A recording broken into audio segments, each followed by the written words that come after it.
Welcome back to my channel. Yay! If you're new to this channel, please don't forget to subscribe and like and watch other previous videos, and please do well to give this video a thumbs up now or at the end of the video if you enjoy watching it. Thank you. Now, the next important thing when you're creating your budget is your vendors. You have to choose the right vendors. I think at this point it's becoming a broken record. I've said it, I'll keep saying it. Vendors can make or break your event. Why? You'd ask me. You can have all the money in the world, but if you choose the wrong person to do something for you, say you go and pay a plumber to do the job of a farmer, my dear, nothing there. Okay, so just make sure that you get the right person for the job. Okay, I think I would actually do a video talking about vendors because we don't see something for this business. I was at an event, the DJ did not come. He was fully paid. My friend handled that particular event, and it was a disaster. We thank God that the couple was understanding. However, they also paid for a band, so the band covered up for what the DJ didn't do. It was while we were at the event that we started calling for backup DJs to come and show up. Who paid? The clients. Their money had gone. And mind you, it was actually a big DJ they had paid for. I think he had another job that paid more. I don't know what it was, but he never showed up. And I really don't know. I never asked my friend if he apologized. Okay, so it's not by name. I would always emphasize this. It's by their track record. What do they do? How good are they? Now, what vendors are you looking out for? You're looking for a food vendor, decoration vendor, lighting vendor, special effects, photography, sound, DJ, MC, souvenirs for your guests, hair, makeup, outfits. You look for good vendors that do that. Okay, so those vendors need to also be in line with your budget. For example, if you're on a budget, right, there's a vendor for you. Don't go to some of these big names, that charge cutthroat, and you now come back, why you come, not be just makeup. You knew it was just makeup, but you liked what that person did. So sometimes it's not because the vendor is expensive, it's because you cannot afford it, and it's fine. Not everyone can afford everybody, okay? So just pick who works for you. There is a vendor that is affordable that does really good nude makeup, if that's what you want. You don't all need a particular big name, to be able to achieve what you want to do. For event planners, we have list of vendors. We already know. So we have ranges. I have ranges at least.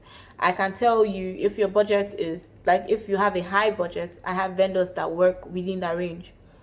Okay. If you have a medium budget, I have vendors that work within that range. Then if you have a low budget, I have vendors that work within that range.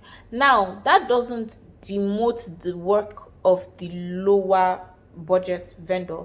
They are pricing based on maybe their environment, maybe based on the value they perceive that they offer, maybe based on what they want to charge. It's just everybody has personal preference. I know people that charge 3 times what I charge, and it's fine because they have their market. So don't think about it that, this vendor is a low budget vendor, so this vendor will not be good. That's not true. In every list of vendors, there will be good ones, there will be bad ones. For both the high budget and the low budget, all you have to do is your assignment.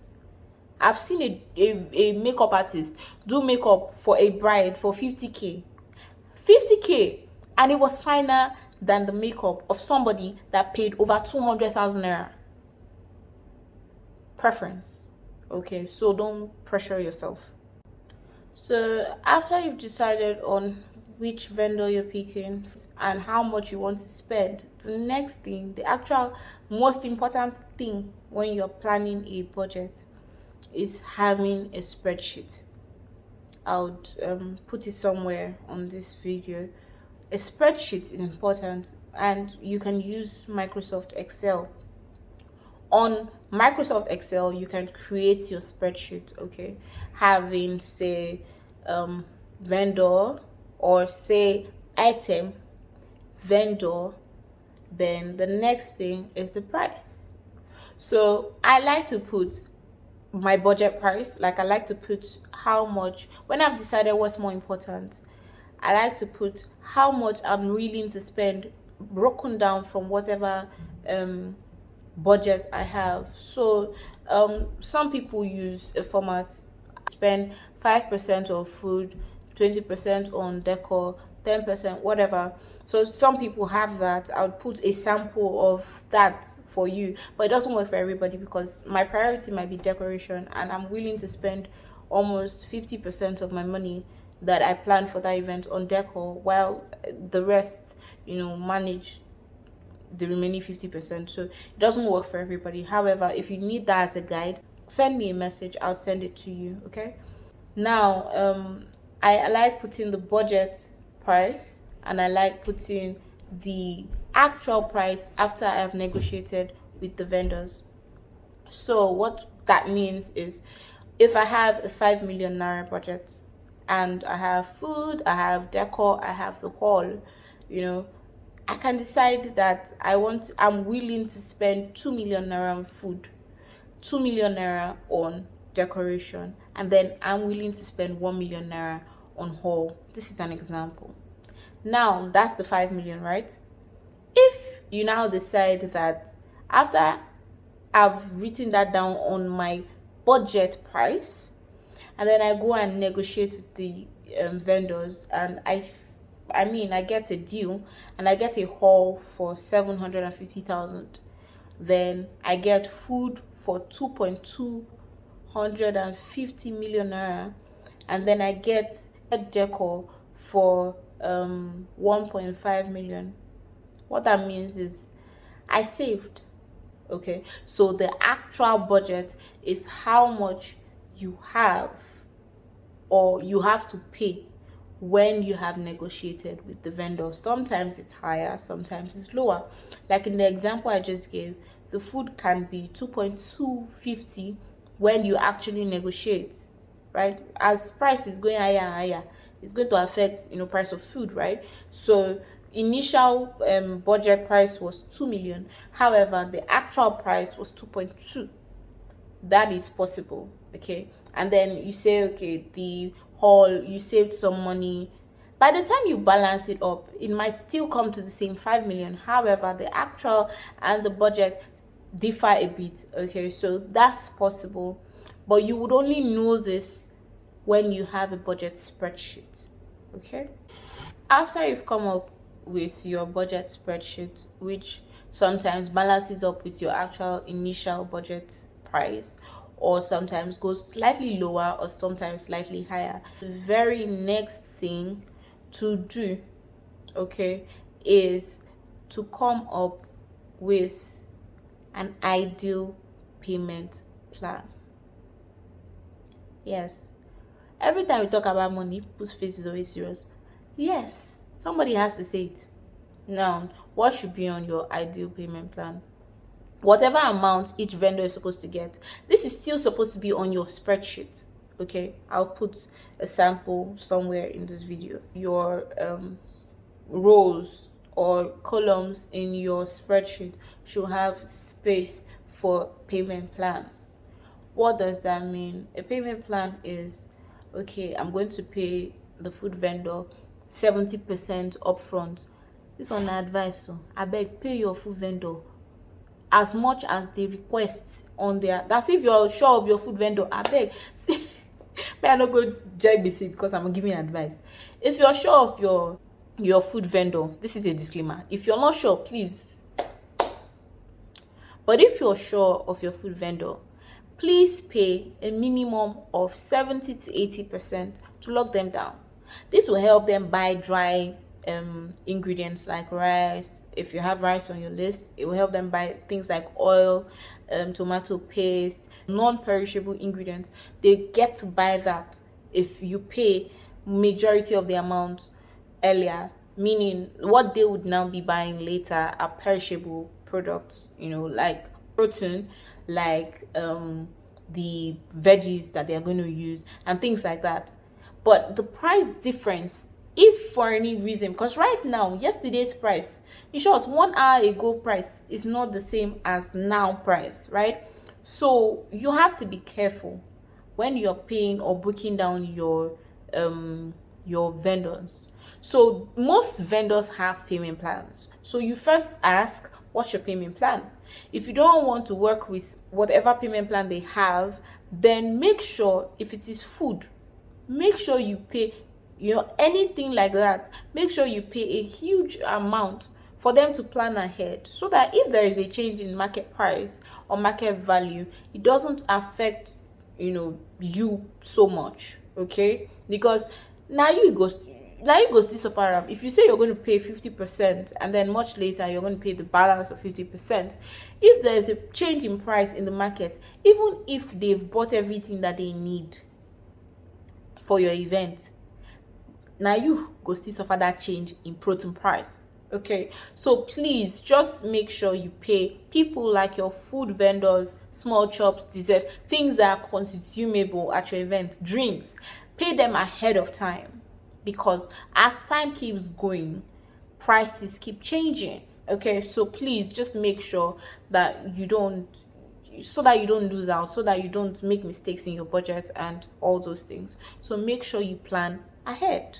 Okay, you just put how much you plan on paying that vendor, you put the date you plan on paying that vendor. Why? Because your payment plan helps you plan ahead. If you put on your payment plan on the budget spreadsheet that you're going to pay a particular, say the food vendor, you're going to pay their first deposit in 1 month, you know that this month you are working to meet that particular plan. Okay, so it reduces the financial burden that comes with planning an event when you have a payment plan. Work around it. Say 70% for food vendor is going to be paid this month, and then 70% for, say, drinks vendor is going to be paid next month. That way you reduce the burden that comes to you when you have to pay. Okay, so a payment plan is very important when you're having a budget spreadsheet. Sometimes your payment plan spreadsheet is different, because I like to add the percentage in numbers. So whatever percent of, say, food vendor that you're going to pay, you put it in number form. So if you're supposed to pay them, their general money is 2 million naira, and you're supposed to pay 70% of 2 million naira, you put what 70%, that's about 1.4. So you put that in the 70%, like first deposit. That's what should be on your the title of that column. First deposit, you put the amount, you put the date that it is due, then you put the account details. Okay, then you put a column for whether it has been done or it's still pending. That manages, it gives you a precise update. Every time you open that payment plan, you have an update of how much you spent, how much is remaining, when it is due, and you can plan properly. So make sure you have an ideal payment plan.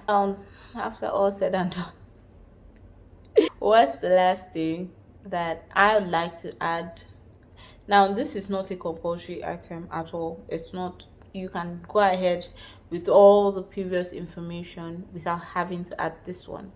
However, I like to do this so that I know how much I actually spent for that particular event. So I create a budget balance sheet. What this does is I have how much I planned on spending for each item on my list, and then how much I actually spent for all those items. Then that brings the balance. So if you don't chop gbese or chop, you will know if you spent more or you spent less. You will know where all your money went to, when the money went. So if you're in a country where you have to do your taxes, that helps you, because okay, this was the money I spent during this period and this is where it went. Okay, so you don't have to do it, because the maths cannot be mathing sometimes, and sometimes you might get depressed. So if you don't want to cry, say you don't go do one or two behind and you don't overspend, no do am, just leave it. Yes, you don't pass, go make that money back, just forget about it. However, you need to know how much you spend, so that if somebody else wants to plan that kind of event, you already have a fair idea. Okay, I planned to spend 5 million, however I spent 6 million. If that's fine by you, go ahead. If it's not fine by you, forget about it. That helps you. So if you want to add it, add it. If you don't want to add it, I better leave them, because it's not by force. Okay, now finally, I know you guys are already tired of listening to me, so finally, the last thing I would advise is, please don't go into debt trying to please people. Create a realistic budget and stick to it. That's all I have to say. Stick to your realistic budget. Don't go job basic because you want to please people. Everybody will be fine. They'll be all right. Yes, they came. They do not. Everybody do not get small chops. It's not by force. Go chop for house. If it easy, may they do them. Don't pressure yourself, because I've seen a lot of people go under pressure. I've had somebody want to spend 5 million, they ended up spending 8, because their family said, oh, we want to add this, we want to add this, we want this too. And that's a lot of money. You don't want to go they soak Gary for us when you are done. You do not want that. You don't want to be in debt. And then marriage that you're supposed to be enjoying and having fun and excited that you're starting a new life with somebody, you are now sad because someone pushed you to spend more money.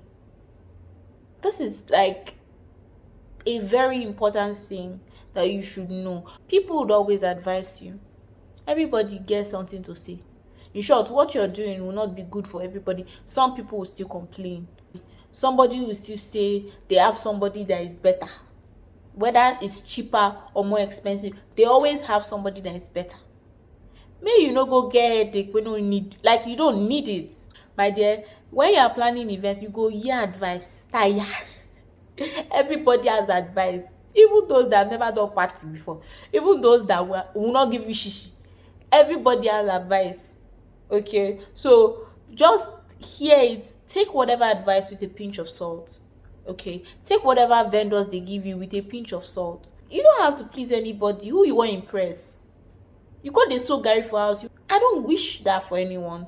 So please make sure that you plan your budget and you stick to your budget.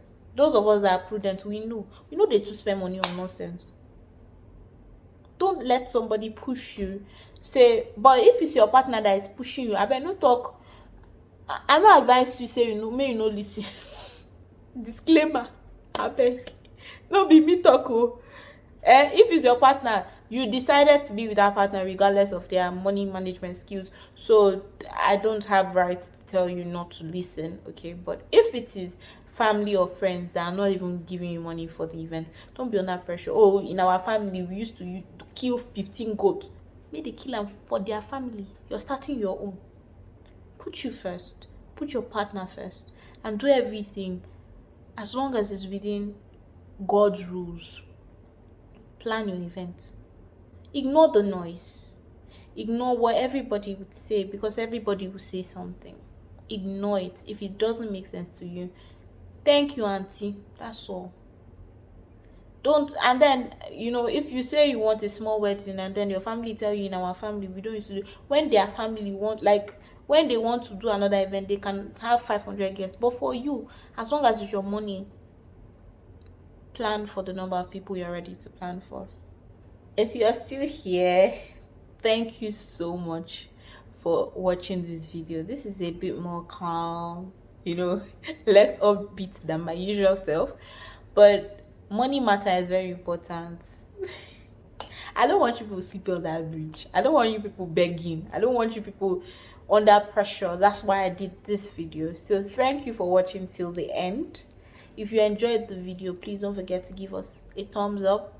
Don't forget to leave a comment or feedback in the comment section. I'll definitely respond to you. Please don't forget to turn on your notification button so that every time we post a new video, you are aware and you can get to watch it and enjoy it.